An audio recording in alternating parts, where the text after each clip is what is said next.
I'm Rossa Mullally from Sigmar Recruitment. This is a 10-minute presentation. It's already gone.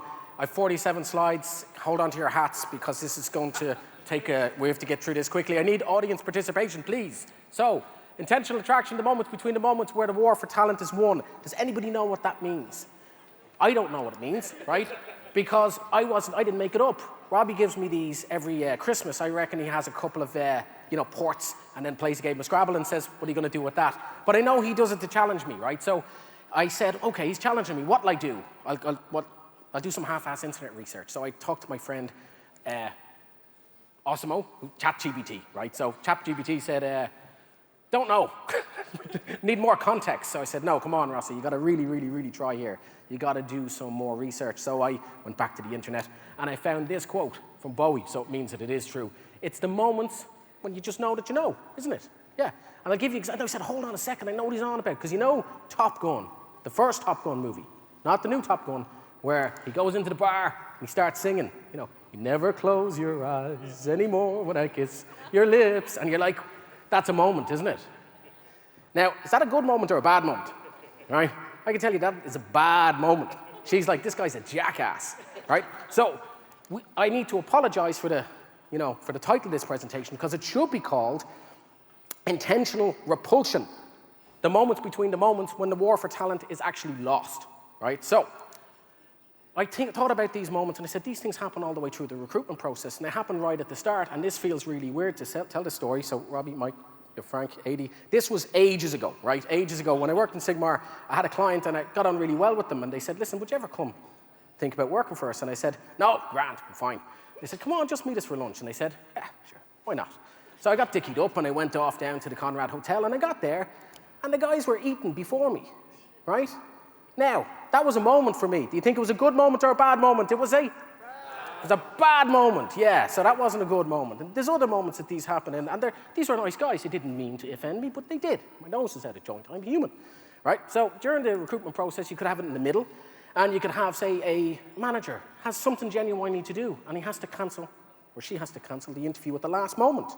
And they're thinking, oh, we'll just reschedule. But is that a good moment for the candidate or a bad moment? It's a bad moment. You see, Clint even knows it's bad, right? So, and then there's other moments in this, and these moments can happen really, really fast sometimes. It could be fast moments where you go, bring that guy or girl into interview. We don't think she's quite good for this job, but right at the start of the interview, we'll say, listen, thanks for coming in.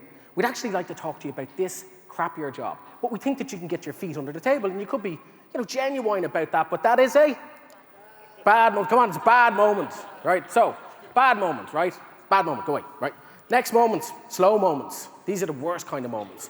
These are the moments when nothing happens for ages. We had a company we dealt with as the CEO just had to sign off on every single hire. But our CEOs are busy, aren't they?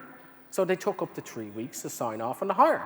Do you think that's a good moment or a bad moment? It's a bad moment. There we go, right? Bad moment. So, and then last, some of these moments haven't even happened yet, right? But they're going to happen for some of these companies because there's some companies out there who go, hey, we want to train the world. We're cool. Come by, join our family. We need to fire people. And someone goes, yeah, just send them an email. Or maybe lock them out of the building. Now, do you think that's going to be a good moment or a bad moment in the future? You bet your ass it's going to be a bad moment in the future, right? So we need to stop these bad moments happening. We need to have I'm ahead of myself. Giving out about us, HR people, this is terrible. But candidates can do this too, can't they? Candidates can have bad moments. Candidates can kind of turn up drunk. They can be smelly. They might call you by the wrong name. And we all say, bad moment. Get out of my office. Done with you. So we want to try and avoid these things. Hopefully this is the next slide I want. Yes, it is. You need a plan to avoid unintentional bad moments. But do you know what the problem is with plans? No plan survives contact with the enemy. Do you know who said that? I'll give you a clue. It wasn't Douglas MacArthur. He was a narcissist who went around talking about himself in the third person, genuinely terrorized his subordinates and undermined his bosses, which are the US presidents. Right? He was a jerk. Right? So you need to get people like that out of the recruitment process. And speaking of jerks, anyone know this guy, Kevin David Mitnick? He's a hacker.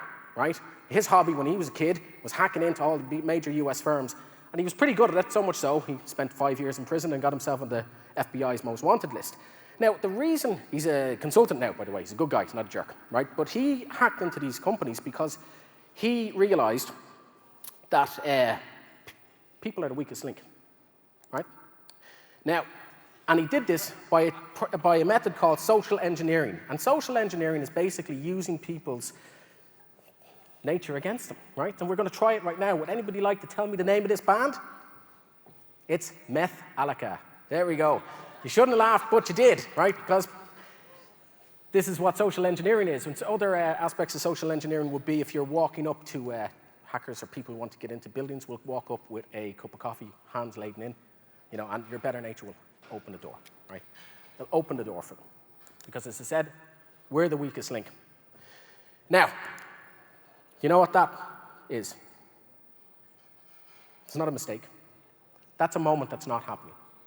Because we as talent professionals, we as HR professionals need to know that people are the weakest link. We need to know that people are jerks, or think that it's okay to cancel, or think that it doesn't matter if you make a good first impression or a bad impression, because, we're a great place to work. Or we need to know, we think that also, let's just fucking fire them by email, it'll be grand. But it won't be grand, and we need to step in. It's our job to have very controlled processes and make sure that we step in and we let them know that this is not on. Can't have this. This is going to make our jobs really, really, really, really difficult. In fact, it shouldn't be us here today. It should be all hiring managers here today, knowing what the problem we have in what we're doing. So, if we have a very structured approach, if we can control what's going on and make sure that everybody knows what they're supposed to do, then we can start playing what's known as heads-up rugby. We can be creative, just like the Irish rugby team. Come on, Ireland. And we can start making what is known as intentional moments, right? Now, an intentional moment, that's my good friend Dermot Costello, God rest him, and he used to set up intentional moments before an interview. He would let the person who was interviewing spend about 5-10 minutes talking to the receptionist before they started. And he said to me, Rossa, if anybody it doesn't matter how well they interviewed, if they were rude or obnoxious to the receptionist, I wouldn't hire them because I don't want to hire people who smile up and shout down. Right? So that's an intentional moment. Another intentional moment is what happens here at Charles Schwab. This guy will take you to interview, he'll take you to breakfast. He tells the waiting staff to mess up your order, to see if you'll do if you'll do a James Corden on it and lose your rag, or if you'll say nothing, or if you'll be polite. He wants to see what your human nature, what your real nature is. And this other one here is from Xerox, right? And this guy in Australia will take you into the canteen, get you a cup of coffee, and he won't hire you if you don't bring your cup of coffee back for the canteen. It's a bit harsh, isn't it? So you've got to be careful with these moments, You've got to be careful with these moments because ultimately, as my robot friend says, you're kind of tricking people, and people don't like to be tricked. Now, speaking of tricks, this is Richard Nixon, Tricky Dicky. This guy loved to lie, was mad for lying. He was so good at lying, Harry Truman said that he was a lying bastard who could lie out of both sides of his mouth at the same time, and if he ever caught himself telling the truth, he'd lie just to keep a hand on it. But even he knew that sometimes, you should tell the truth. So my message, my takeaway is be honest. Have honest conversations with people. Tell them, this is what it's really like to work here. This is what it's really like to do this job. This is what you can genuinely expect. And if you do, what you'll do is, if you're the real deal, like Evander, what you'll get is you'll avoid the usual suspects.